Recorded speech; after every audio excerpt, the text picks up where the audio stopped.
command and control of people in their 50s and 60s in the military. They have taken out a whole generation of nuclear physicists. Mr. Khamenei is all by himself, and now that he's hit an Israeli hospital, he can be taken out. And the Iranian people may come up and come out of the shadows and say, well, we're tired of them, especially because most of these people that have tormented and directed the torture and the oppression and the destruction of our daily lives are dead. And now Mr. Khamenei is under assault, and he may be killed, and that would create a revolution. And if you have a revolution, even if you did not hit all of the sites that were being necessary to ensure the end forever of the nuclear program of Iran, a new government would be better, and they on their own initiative would take it out.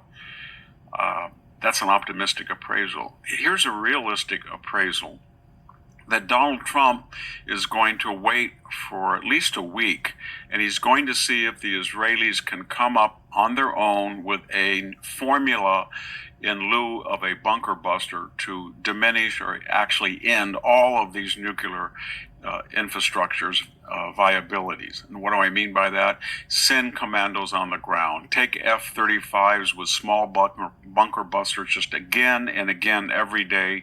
Send them through the same blast hole. Or maybe get a C-130 and jerry-rig it up to get a 30,000-pound bunker buster. You wouldn't be at 50,000 feet. It might not have the momentum, but if you came in at 30,000 and you had air supremacy, maybe you could drop 2 or 3 of them and 4 or 5 of them with a C-130, and the United States would not be involved.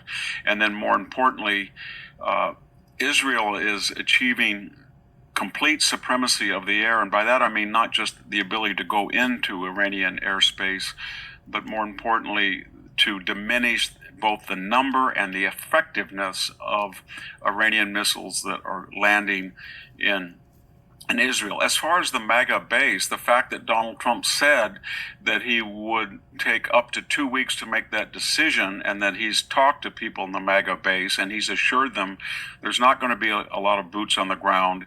There's not going to be a long American presence. If he intervened, it would be a 1 or 2 shot deal. I think he's pacified most of the criticism, because the MAGA base isn't going to say, my gosh, you sinned against us. We're going to look at whom. There's nobody else there. There's only Donald